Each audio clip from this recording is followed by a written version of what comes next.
This all started when Weaver and Samantha killed Richtofen's wife and son, acting on intel that Samantha had given to Weaver to kill Richtofen. After his failed assassination attempt, in order to cover his tracks, he burned down his house, at the same time killing Richtofen's wife and son, which would change Richtofen's and everyone else's lives forever. In the mid-1980s, as a part of Project Janus, Edward Richtofen, along with his board of directors, were looking to establish a new facility. Currently acting as the director of Requiem, he found that an island called Terminus Island could be the perfect place for his secret experiments, since it was remote and far from civilization, and so had a surveyor by the name of Gary Parkhurst assess the site to see if it was suitable. Okay, Gary Parkhurst, surveyor, July 12th, 1984, preliminary site assessment and analysis for Terminus Island. Hard copy will be in the 1800 telex. Well, location. Far enough from heavily traveled shipping lines to manage visitors, close enough to blend in. Ideal location. The place is unique. Not going to be a destination resort or bustling deepwater commercial port, that's for sure. So, how do we get it up and running? Well, here's the punch list. The main structure is a fortress, reinforced concrete poured in 1942, an average thickness of 3.5 feet throughout. That's the good. The bad is it's covered in this festering mold-like moss that smells like a cadaver's ass. Given the history of this place, neither of those details should be surprising. The security control room is well positioned in the structure, but will need to be gutted and retrofitted with the latest electronics. Locks, cameras, and lighting all on the long-term holding cells, interrogation rooms, living quarters, mine shafts, more on those, will all need to be replaced with updated technology. The docks, sea tunnels, and marine infrastructure are sound, but will need dredging and, of course, updated tech. Look, I know this Central has the contracts for this build-out, and I'm not supposed to know shit, but this place will be in need of the whole 9 yards. We're talking heavy equipment, manpower, real power.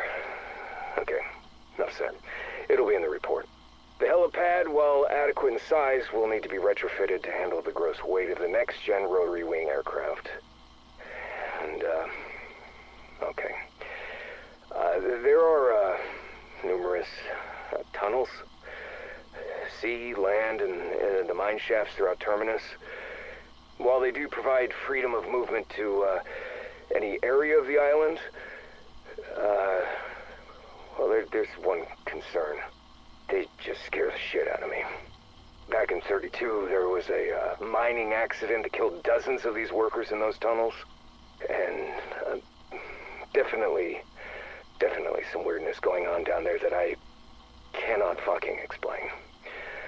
I suggest armed units clear those tunnels before any work begins. And, finally, the buried lead, the power. The coal from the mines has been gutted long ago. For the kind of draw needed in the specs, you're looking at either a hydroelectric or nuclear system. Anything else would be insufficient. And, look, it's just all in the report. I'm gonna get the fuck off this putrid rock. Out. Gary established that although Terminus Island had some major issues with mould, decay, lack of power, and some strange events having happened in the mine tunnels beneath the abandoned buildings, creeped out by what he saw and felt, he sent off his report and left. Soon after, Richtofen and his Project Janus execs began to employ people who they wanted working here, and in charge of the island, they hired someone called Dr. Modi. Richtofen gave Modi a rundown of what her job was to be, and upon hearing that, he would give her control over the entire island, making it hers. Upon all regulatory parties having made their pass, she accepted the job. And to conclude our island tour, we have your atrium lab. So, what do you think? It's an ideal space. Very Spartan at the moment. I assume the regulatory parties have not made their pass yet. Once they've made their structural safety recommendations, I will, of course, Dr. Modi, I would never waste your valuable time with such trivial matters. This is your island. I trust you to make it your own. Now, energy and weapons will pacify the backers, but I chose this with your biological experiments in mind. That part of my portfolio is considered controversial. Many have called it torture. We are a rare breed, my dear doctor. You and I both know the price of true progress. It is that work which brought you to me. I will not allow you to be shackled by idealistic bureaucrats. In return, I expect you to deliver, by any means necessary. That won't be a problem. Ah, good. Then we understand each other. Welcome to your new home. The Project Janus executives wanted Modi to make sure the island focused on energy and weapons research. However, Richtofen chose Modi for this job for a different reason. He wanted her to conduct biological experiments. Due to her portfolio and what she had done in the past, many considered Dr. Modi to be evil, having tortured people before, but that was the reason Richtofen chose her for this role. He knew Modi could get done what he asked, and giving her full control would gain her trust. Back at the Requiem headquarters, whilst Richtofen had Samantha locked up in his possession, using scans of her brain, he implemented that into a network that he called the Synaptic Algorithm Module, otherwise known as SAM, which he then implemented on Terminus Island. Hoping to replicate Samantha's abilities, he made the Synaptic Algorithm Module to act as the island's security and AI assistant. Soon after, Richtofen hires a criminal organisation called the French Syndicate, whose leader is named Franco. Believing that the Sentinel artifact is located somewhere in the Principality of Avalon, he sends them to track it down.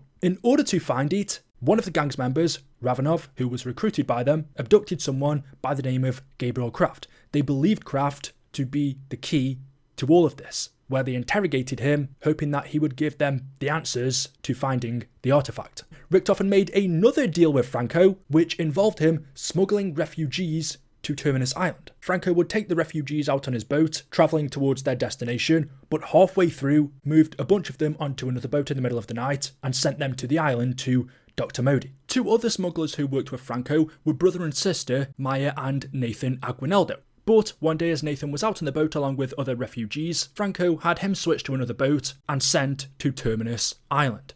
His sister, Maya, wrote to Franco after hearing that people had gone missing, asking him what the hell he's done, wondering why her brother hadn't made contact, but when Nathan arrived at the island, they imprisoned him. As Dr. Modi was still getting settled in, her affection for Richtofen quickly grew, admiring what he stood for, believing his beliefs were similar to hers. She remarked how the Oversight Committee wanted to constrain her work to just animal models, but it was Richtofen who saw the true vision in human trials, and that being the logical next step for the island to take. And so Richtofen took care of this himself, making sure that Franco sent a steady supply of refugees to the island for Modi to use in her experiments.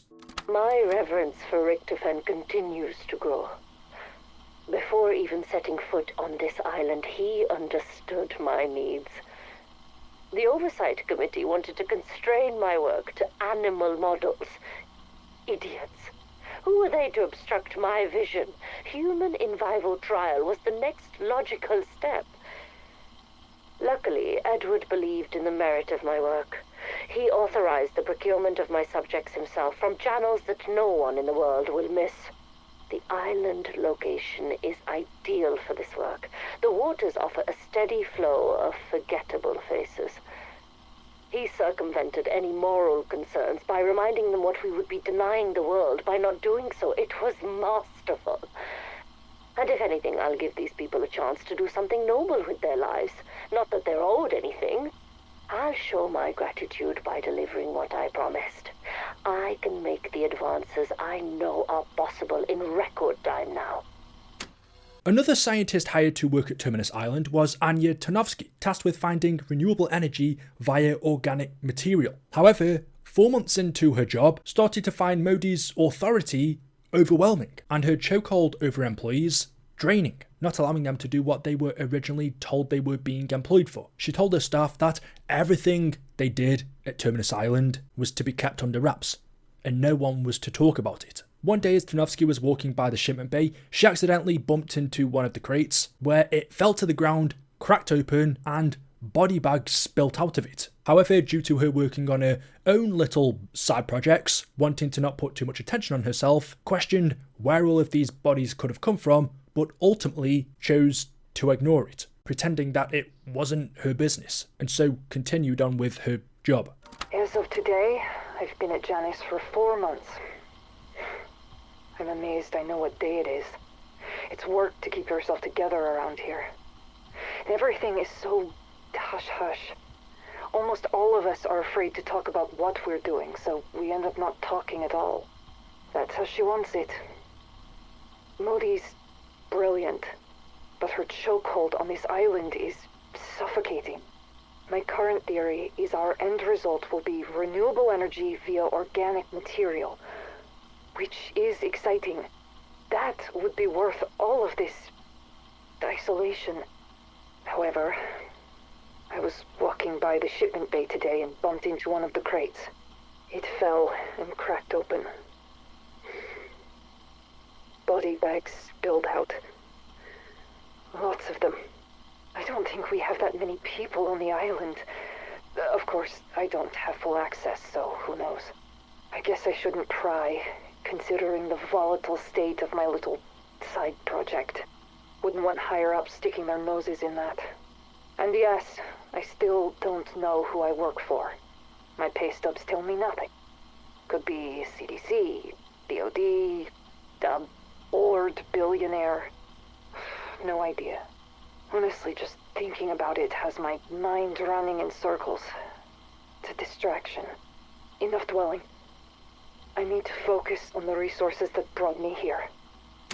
On June the 4th, 1985, in the Soviet Union, Dr. Pegg and Kravchenko unknowingly allowed the Forsaken to enter our world. Arriving from the Dark Ether, disguised as Zykov, he took off his mask and revealed himself. But shortly after, an explosion happened in the guard tower that Kravchenko and Peck were staying in, causing Dr. Peck to become severely injured. Back at Requiem HQ, Richtofen released Samantha from her imprisonment and manipulated her into using her powers to defeat the Forsaken. She opened up a rift and travelled to confront the Forsaken, where she plunged herself into him, sacrificing herself to save everyone. But all of this was a part of Richtofen's plan. He had the Forsaken contained inside of a device and transported away, and had the Requiem crew, consisting of Weaver, Gray, Carver and Strauss, arrested and sent for imprisonment on Terminus Island, where they arrived here shortly after. He then left his position as director of Requiem to solely focus on Project Janus. After the Requiem crew was locked up, Richtofen hired an interrogator by the name of Ernest Duffer. Duffer had served in a similar role previously in a facility in Germany. He wrote to his Terminus Island station chief, Maxwell, about this decision, where he told her whilst he couldn't disclose Duffer's professional history, she was to understand that he would uphold the standard of quality they have come to expect at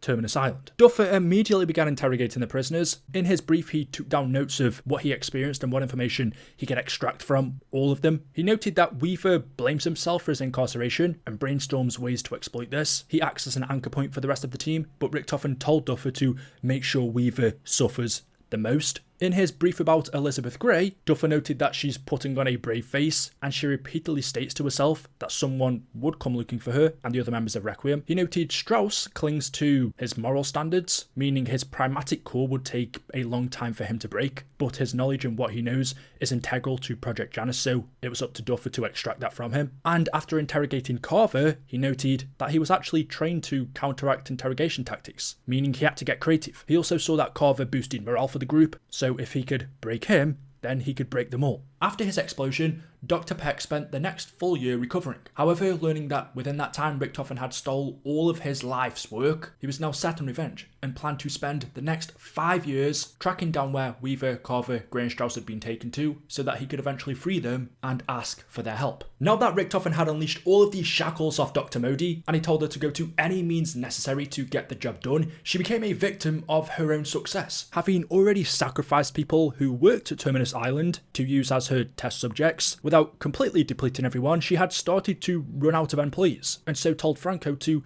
deliver them more refugees. Through her test trials, she discovered that humans don't tolerate Ethereum exposure without certain variables, and that instead of it all being down to genetics, there's also something in the brain, meaning for the time being, the projects that she had made the most progress on were physical mutations, to the point where some of these primitive forms, i.e. zombies that people were turning into, began to show signs of intelligence, giving Modi hope that they could perhaps follow orders, allowing her to create an undead army.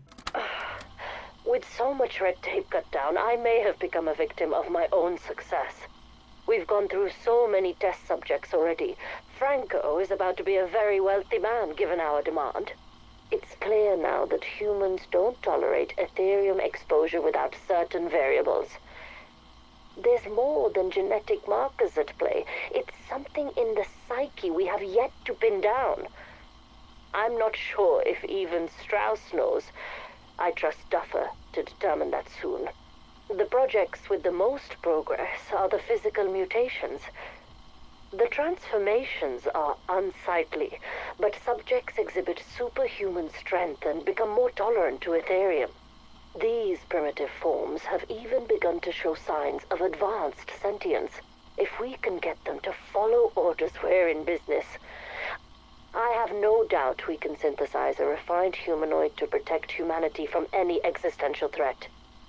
And when I get us there, I'll never see red tape again.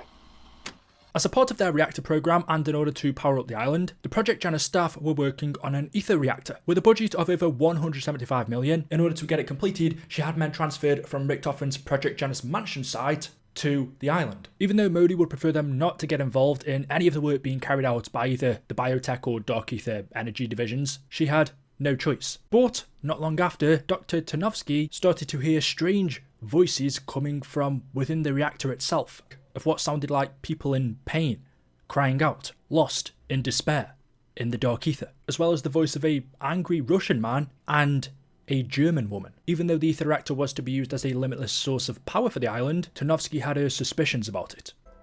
Some people like throwing around the phrase, curiosity killed the cat. I wonder if they're the same people who think cats have 9 lives. Doesn't matter. I'm not the superstitious type, but I am curious. I like to get my eyes on everything and anything I can. Yesterday, I took another look at the ether reactor. Everyone says it could be a source of near limitless energy. And I don't know if that's true, but I can't deny that seeing it up and running is, frankly, awe-inspiring. I would call it a miracle of modern science, but I think such a phrase is insufficient. So many things don't quite add up. No matter how many people I talk to, I still can't figure out what our real goal is here. And the term supernatural keeps getting thrown around, but that doesn't sit right with me. And yet, sometimes I think I hear voices coming from within the reactor itself. Many sound like people in pain, crying out, lost in despair. And others, like the Russian man, sound angry. And there's also a woman, but sometimes she sounds more like a girl. She might be German, but I can't quite focus on what she's saying. I said I'm not superstitious, but I am starting to believe that some kind of life exists inside the dark ether. And I find this possibility extremely troubling. A year or two later, the Requiem characters had now been interrogated to the max by Duffer, extracting as much information out of them as he could. He had broken some of them, but others, especially Grey, remained resilient, just breaking the fourth wall because there are missing gaps in this Terminus story that we just don't know yet, so I can only speculate. But at some point, Weaver, Grey, Carver and Strauss find out that it was Richtofen, their former director, that betrayed them and locked them up in here. Wanting revenge, Weaver carved out Richtofen's name on his wall, counting down the days until he could potentially escape and get his own back. But Duffer managed to extract the information he needed from Strauss about the benefit of growing crystalline organisms to harness their biogalvanic energy, allowing them to finally power the Ethereum reactor.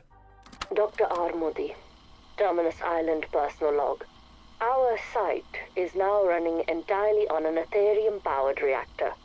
I must give credit to Duffer for his interrogation prowess. For 3 years he worked on Strauss.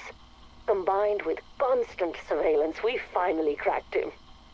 He revealed the benefit of growing crystalline organisms to harness their biogalvanic energy. Once we had that, R&D was able to move very fast. The maturation pods practically built themselves.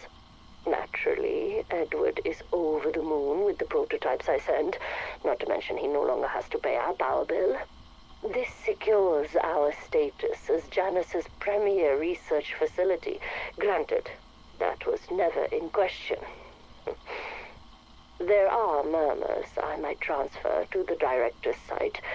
Obviously, working alongside Edward would be ideal. More budget and resources, most certainly better food. The dimwits plaguing my payroll who believe it's haunted would love for me to go and never return. However, Edward casts a long shadow. Here I rule. There I would serve. I'm willing to maintain the status quo for now. Perhaps with a new chef. Richtofen was super happy with the progress that Modi was making, to the point where there were rumours that he would transfer Modi over to him in his mansion site. However, due to Richtofen's authority, ultimately decided she would better serve here. On October the 16th, 1989, the island station chief, Maxwell, recorded a personal log. October 16th, 1989. Station Chief Althea Maxwell reporting. Inmate fatalities are not uncommon, especially during prolonged periods of interrogation, but this one stands out. I guess it's natural for subjects to attempt to comfort each other. I mean, seriously, cry me a fucking river, right? This one was in the last batch supplied by Franco, so, I mean, who knows what the hell they went through before we got our hands on them. Alright, cause of death, cardiac arrest. It's weird. That's surprising, because there weren't any pre-existing conditions that we knew of. Personally, I have a feeling that this subject's death was actually a direct result of simply hearing mention of a name. Dr. Modi. I think it'd be wise to keep a close eye and ear on exactly what information these subjects have been sharing since their arrival. She spoke about, even though it was natural for some of the prison's inmates to die, she noted that one of them died of a cardiac arrest, which was unusual because going through his medical records, he didn't have any previous known conditions, which gave her a feeling that his death was actually a direct result of just hearing Modi's name, and so wanted to make sure that all of the prison's inmates were kept an eye on to try and find out what information they'd been sharing between one another that would cause them to become scared to the point of death just by hearing her name. On July the 27th, 1990, another one of Project Janus's employees called Owen Guthrie, while sorting through all of the island's test subjects, after some time it started to wear down on him, to the point where he started thinking about who these people might have been before they arrived at Terminus Island, that they had lives and families, but now they were just treated like livestock to be used in Dr. Modi's experiments. July 27th, 1990. Inventoried more subjects today. The job never used to be this hard. I mean, it's not like I took pride in my work. I just didn't think about it. Dr. Modi scheduled psych evals for the whole tech ops team. She says she wants everyone at their best. I think she's trying to flush out the non-believers. When everyone pops up, she makes sure they're dealt with. Out in public, where everyone can see. Honestly, if you're bent on maintaining order, fear tactics aren't a bad way to go. Maybe I can get reassigned. Take a break from receiving. At first, all the subjects were just serial numbers with faces to me. I never really thought about them. And now I lay awake at night driving myself crazy over it, thinking about who they might have been before they were kidnapped or sold, like livestock. By the time they reach us, they all have the same expression. It's almost like relief, because none of them can think of anything worse than whatever nightmare they just lived through. Idiots.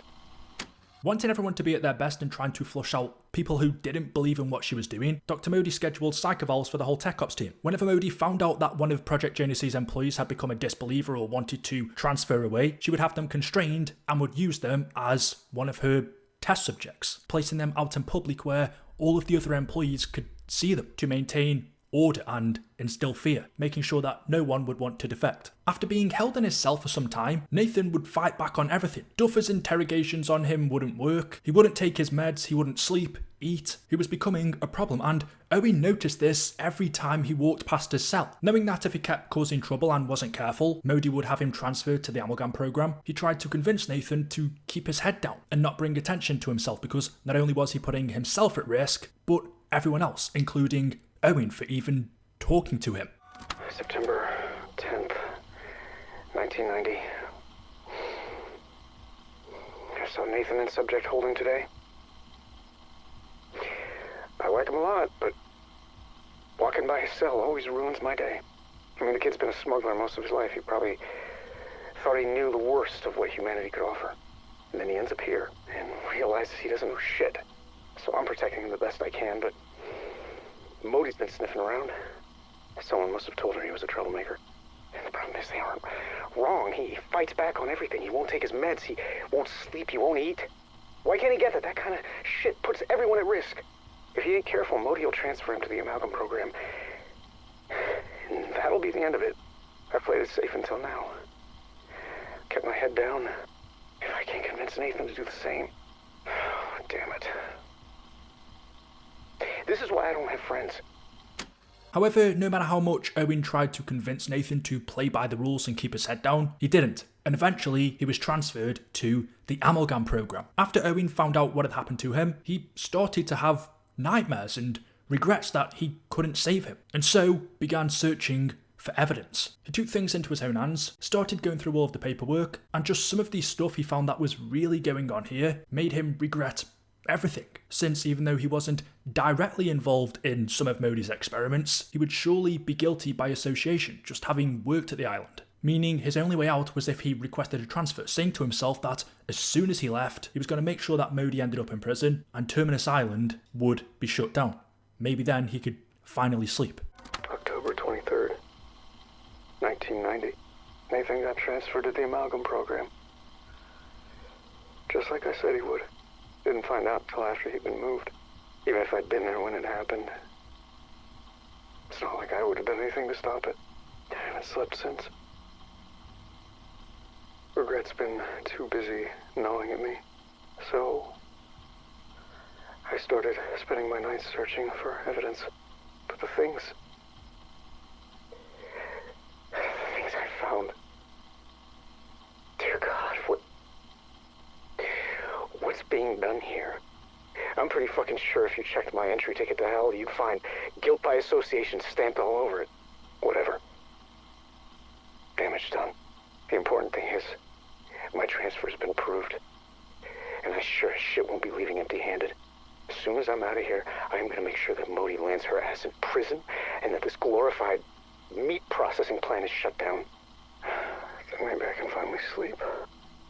After being experimented on as a part of the amalgam program, Nathan began to change. Now named Subject NA013, Modi noted that even though he was now no longer his human self, he still answered to Nathan, but did not engage in conversation, however was food motivated and highly skilled in manipulation. Some of the other deceased amalgam subjects were MMS82, who had died to sepsis due to an Ethereum blood transfusion, Subject DT045, who had been terminated and was awaiting an autopsy, Subject S45ST, who had died by suffocation, where an autopsy had revealed crystalline growths inside of him, along with many others, but Nathan was still active, where his containment chamber was placed in the centre of the island's underground laboratory. Due to their exposure to Ethereum, the Terminus Island employees had to go through inoculations to prevent them from succumbing to its side effects. But ever since Guthrie's latest round, he noticed he had started to lose his memory, and so one of the island's doctors told him that he should document his days to see if it was improving.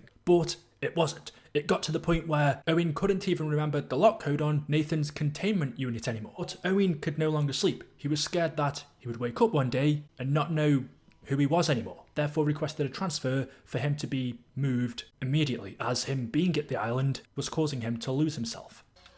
I'd give this recording a proper number. But it's gotten so bad, I've lost track. Ever since that last round of Ethereum exposure inoculations. My memory's been going shit. One of the doctors told me I should document my days, see if it gets better or worse. Considering I can't recall the basic protocol I put in place, I'd say it's not getting better.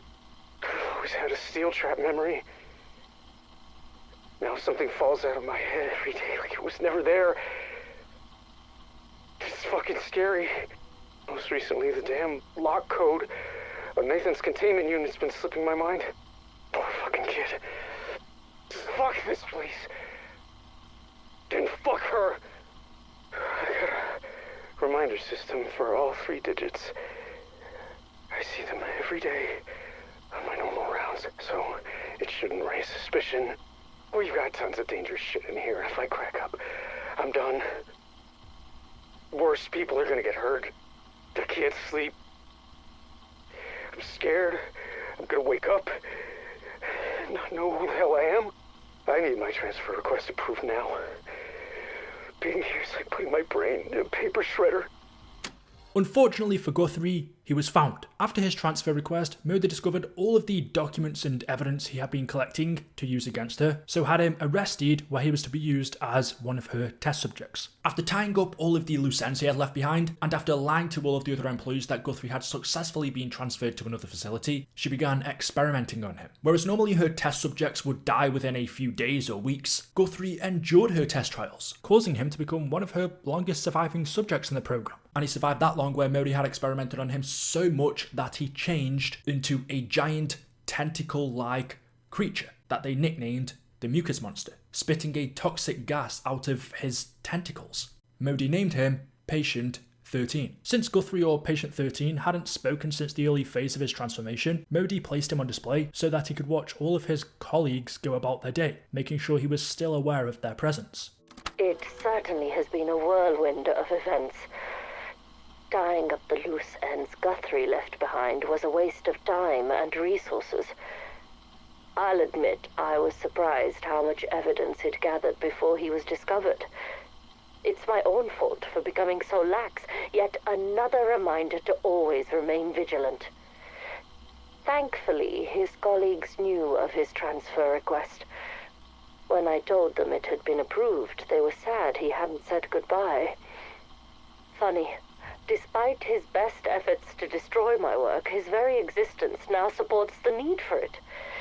If he continues to endure, he might end up being the longest surviving subject in the program. I would no doubt come under some fire if anyone found out that one of our own was now being kept in a tank and fed table scraps. So I've redacted any mention of his employment here. I'm currently determining how sentient he is. Guthrie, Patient 13 hasn't spoken since the early phases of his transformation. I have him on display in a high-traffic area so he can watch his colleagues go about their day. It would be a shame if he was unaware of their presence. In May of 1990, growing frustrated, Richtofen wrote to Modi stating that he hired her to accomplish one mission above all: regrowth of a complete and functioning human body from a single DNA sample. Why, despite all of the resources and test subjects I provided, have you failed to deliver on that goal? My patience has waned. As Duffer continued to interrogate Weaver, Gray, Strauss and Carver, and Raptor 1 to extract information out of them, he sent Richtofen a progress report. The one that stood out to him and the group was Dr. Gray, as through his interrogation methods he was finding it difficult to achieve any kind of breakthrough, noting that she had grown strong and resilient, to the point that even psychological torture and the administration of physical pain had proven useless, and so concluded that she was of no further use to the program. If it was up to him, which it wasn't, he would recommend for Gray to be killed, or at the very least, be used as one of the island's test subjects. FAO, the Director. Progress Report 11/8/1990. Contrary to what some may believe, I do not necessarily take pride in my work, but I am exceptionally good at it.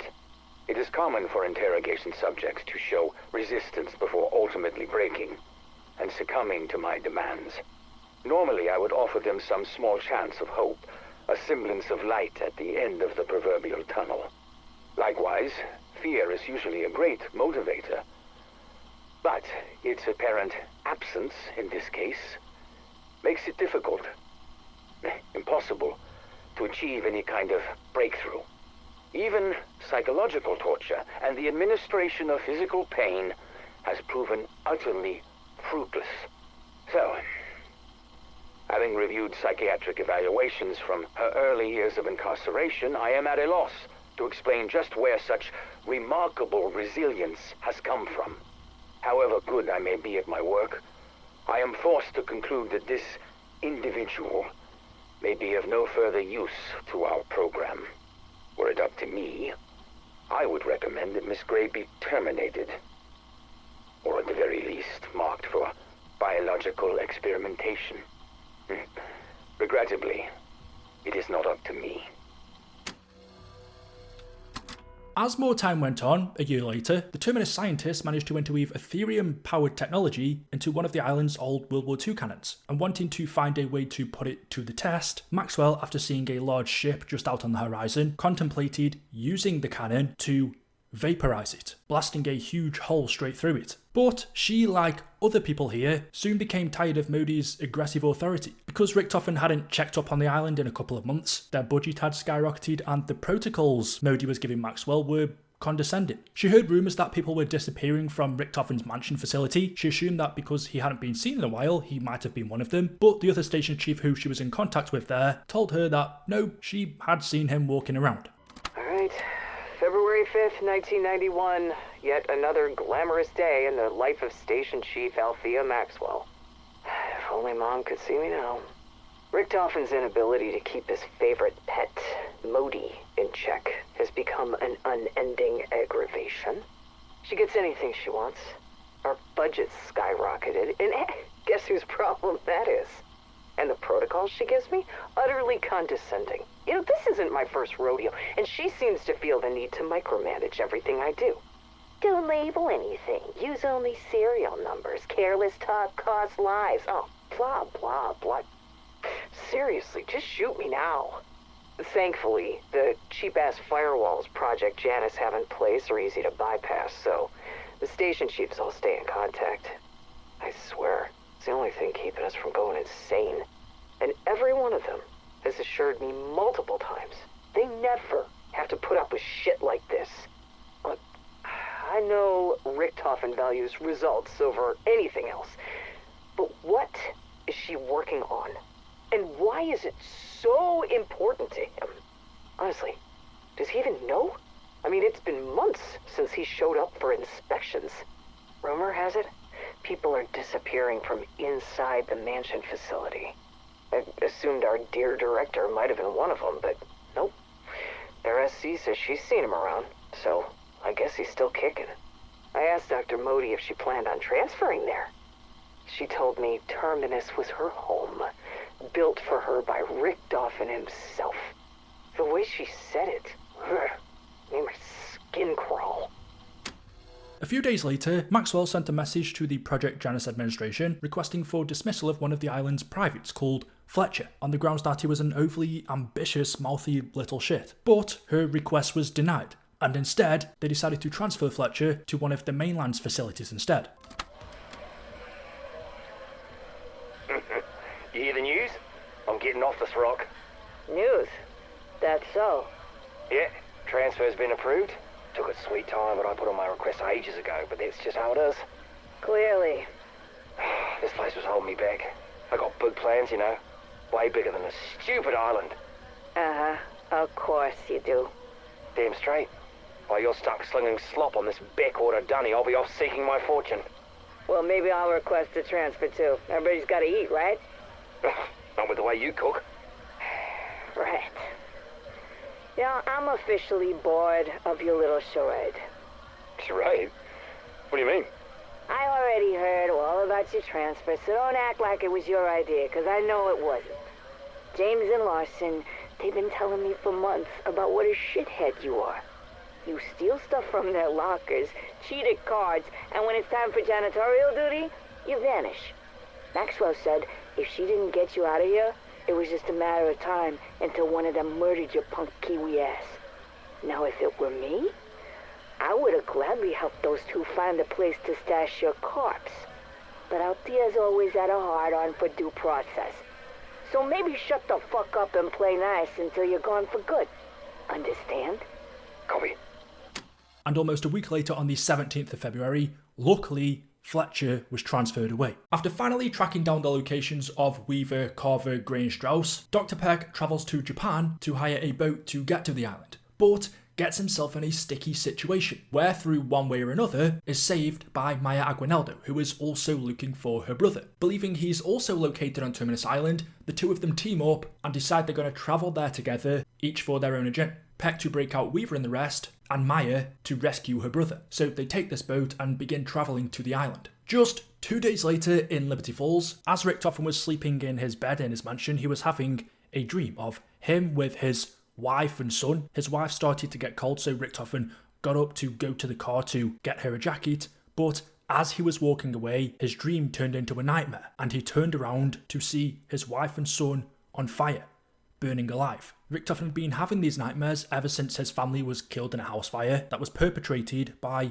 Weaver and Samantha. But as Richtofen woke up from this nightmare, all of a sudden the PA system in his mansion started ringing. He got up, went to his computer screen, where one of his scientists told him that there was something wrong with Sam, and that dimensional breaches were occurring across the facility. Richtofen grabbed his Wunderwaffe DG2 off his bedside table, told his scientist to secure his staff and that he'll handle Sam himself. He runs out of his bedroom and sees his security guard, Blanchard, get attacked by zombies. Richtofen zaps them with the Wunderwaffe DG2 and tells Blanchard to secure the command post, call in response teams, and get Liberty Falls locked down. Richtofen then makes his way downstairs to the elevator, fighting zombies on the way, where as he gets attacked by the undead again, he overrides the elevator, falls inside, presses the button, and as he's travelling down to the base level, the elevator fills with a dark ether cloud, which attacks Richtofen. I swear to you, Sam, you'll never be free!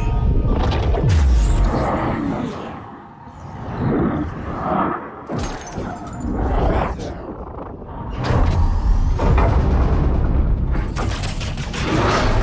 Edward, I already am.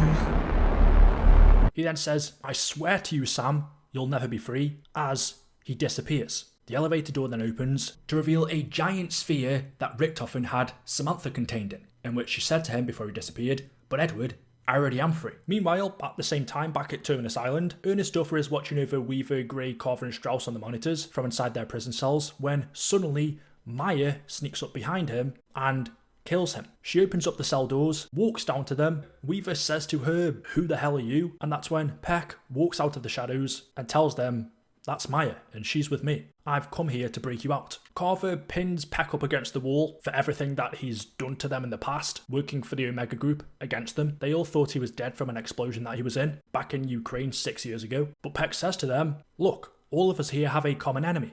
Edward Richtofen, the guy who locked you up and the guy who stole my life's work." Peck shows them the weapons he's brought along with him and says, "What do you say we team up and kill him?" When all of a sudden, the facility's PA announces that there's a dimensional breach in progress, which happens at the exact same time as the one in Liberty Falls. So with no other choice, they team up. They agree to find Richtofen's coordinates, restore power to the island, locate Maya's brother, Nathan, and escape. With the zombie outbreak on the island in progress, all of the employees turned into the undead, but Modi managed to escape the island on her personal submarine, which she also had attached to the sides Dr. Peck's Ethereum warheads that she had retrieved from the middle of the ocean. While Raptor 1 was getting the helicopter pad ready, with Strauss and Dr. Peck holding up in the guard station, Weaver, Gray, Maya and Carver make their way through the island, where after powering up all 3 AMP units, which Richtofen used Strauss's designs to create, they powered up the island. But before leaving, keeping their promise to Maya, they started looking for her brother. Searching through the island's prisoner logs, they found out that he'd been moved to a new location. And so after discovering Tonsky's secret workshop, they entered where they found her on the floor, already turned. So they finished her off, obtained her EMF fob, and used her multiphasic resonator to complete a hidden weapon she'd been working on, called the Beam Smasher. Next, with the help of Strauss and Peck, they eventually found out that Nathan was in a holding tank in the biolab, and when they went down there to meet him, he started crying out in pain. Figuring out the 3-digit code from clues that Guthrie had left behind before he turned into Patient 13, they opened up Nathan's containment chamber, but it was too late. He had already turned into an amalgam and started attacking them, giving them no other choice but to finish him off. With Nathan now dead, the only thing left from the crew was to escape. Modi, after watching over the progress they were making from her sub, made contact with them, where Maya told her she'll pay for what she did to Nathan. Meanwhile, Peck demanded her to return his warheads. They then begun to try and reconnect the island's connection to Janus HQ, but it had been physically cut, meaning if they could just coincidentally come across some node connectors, they could manually reconnect the connection. And well, as you guessed, they find some node connectors on a nearby crashed ship, where after installing them, the facility's AI network, Sam, is reactivated. She starts talking to them, where after recognizing their voices, she tells them, "I'm not Samantha, I am SAM, Sam, the Synaptic algorithm module. I was created by Richtofen using Samantha's source code." This is a classified network. Identify yourself.